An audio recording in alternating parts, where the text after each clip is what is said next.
Hello, everyone. It is Monday, November 26th, 2018. I have two cards in front of you that I'm going to talk about. This was actually yesterday's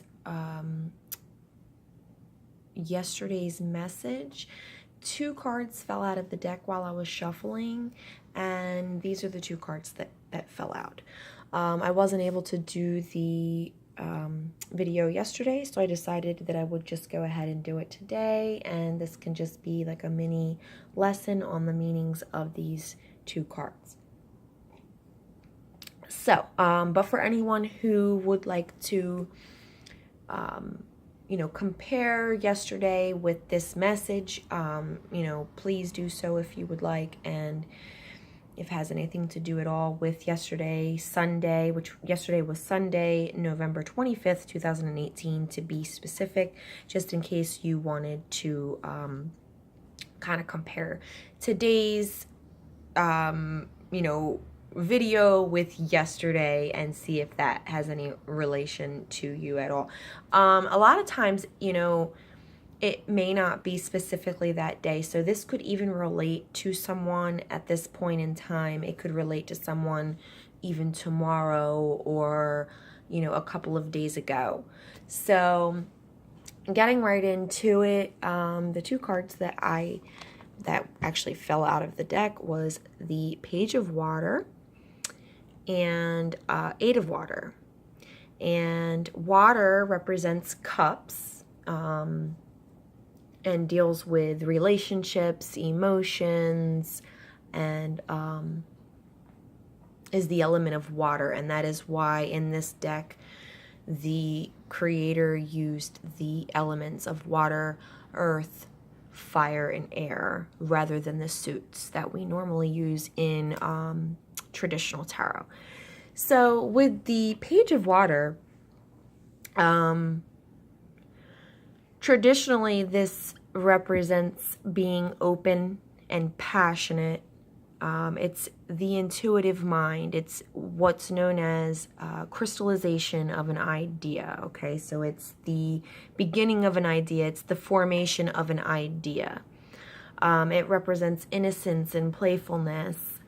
It can be the beginning of a relationship, the beginning of intimacy. Pages are usually younger people, as you can see in the artwork. This is a child. So normally pages are referred to as children, or they can be, you can be an older person with that childlike, dreamlike mindset. Pages are also referred to as messengers, and this deck, however, the creator uses the knights as messengers, and she's actually referred to all of the knights in this deck as the messengers.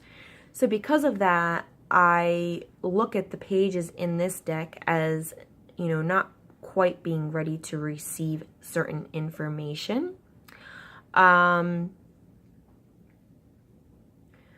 So even though there may be some sort of news or message that could be manifesting for the future, or, manifesting for, the near future, it could be that either this person, whether this is you or if this is relating to a child or someone else, that this person is just not yet ready to hear the news, or is not yet ready to accept it fully or fully comprehend it.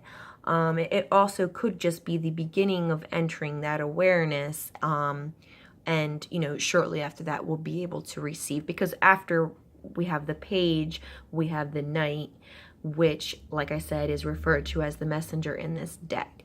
So, So for instance, when we're kids and, our parents receive some sort of news, whether it's good or bad, they don't always, share all of that information with us as children. Sometimes it's because we just can't fully grasp the, the concept of it fully, or, you know, maybe we're not ready or old enough to hear some sort of news, whether, you know, whatever it may be. Like I said, it could be good news, it could be bad news. In either form, there are ways that, you know, as children, we're just free and innocent and pure, and there are just some things that we shouldn't hear, and then there are some things that we just can't process. So that's the Page of Water. So for the Eight of Water, as you can see here, in the artwork, the person is dressed in black. They have their back turned. This is basically having your back turned to something or to someone. It can indicate, you know, leaving something or having a recent loss. That's usually the traditional meaning. This deck, however, focuses more on the feelings of the elements. So for instance, you know, this is the water element. It has to do with our emotions and our relationships. It's about the way that we feel regarding our feelings and the way that we feel regarding our relationships. So this specifically, Eight of Cups, represents the way that we feel about what we have, and, you know, kind of feeling that it doesn't necessarily benefit us anymore at this time,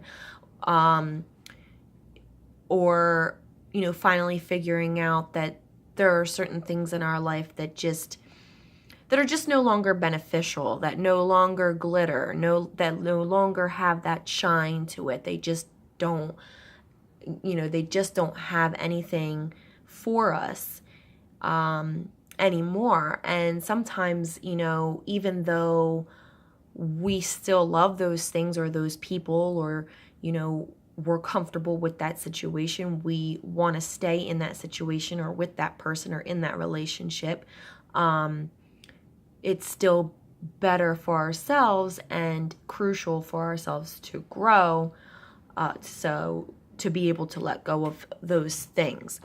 So so again, this can represent, you know, turning your back on something. It can represent leaving something. It can represent something being lost. And sometimes this can be a person that you've lost, whether it be, you know, because they've passed away.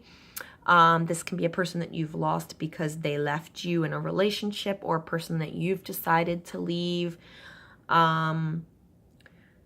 This can also, the Page of Water can also represent a birth or a pregnancy sometimes.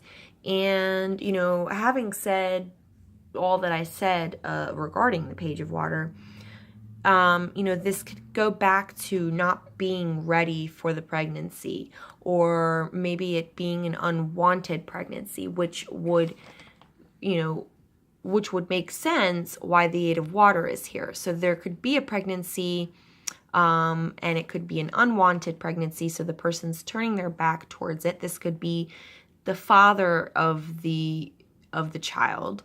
This could even be the mother of the child turning her back, either physically by ending the pregnancy, or emotionally and mentally, just by, you know, not wanting the pregnancy.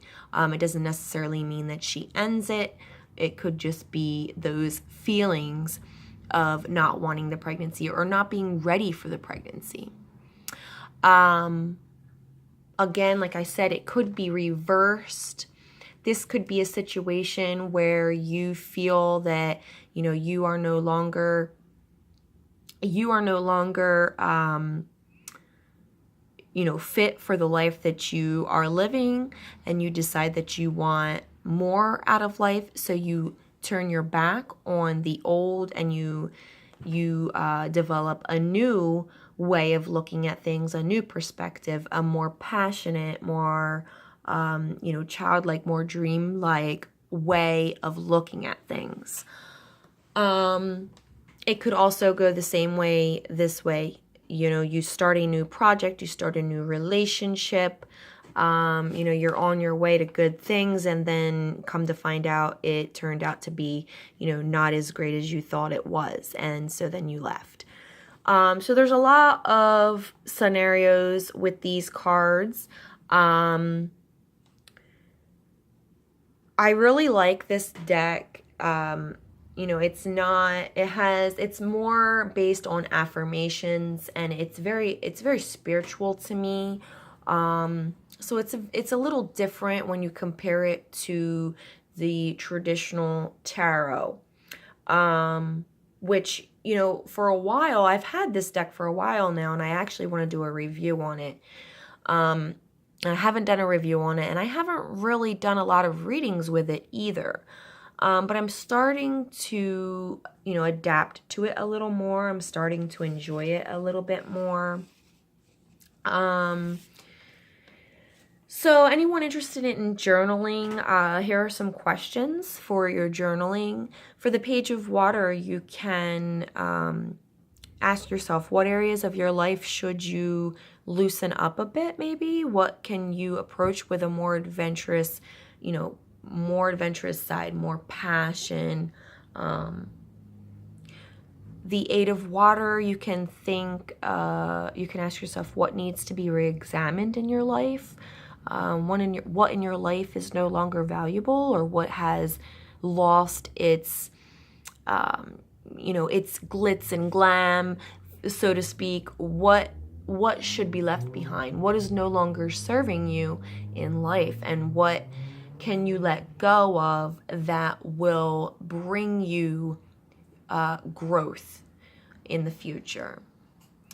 So if you enjoyed this video, please let me know, by giving it a thumbs up, and please comment below if any of this has resonated with you, just to let me know how I'm doing.